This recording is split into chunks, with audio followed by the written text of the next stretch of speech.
তো hello guys, আজকে আমি দেখাবো কম্প্রেসরের ভিতরে কি থাকে। এদিক থেকে শুরু করি আমরা।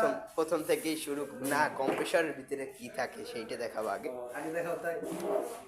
এইটা এইটা আর এইটা কম্প্রেসরের ভিতরে থাকে, আর এইটা হলো বডি, ঠিক আছে। আর নাম কি আজকে আমি বলতে আসি।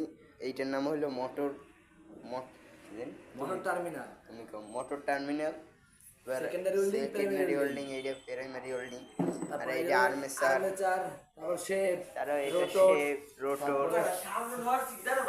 সিলিন্ডার, তারপর এই কানেক্টিং রড, ক্র্যাঙ্কশ্যাফট, পিস্টন, এটা শেষ।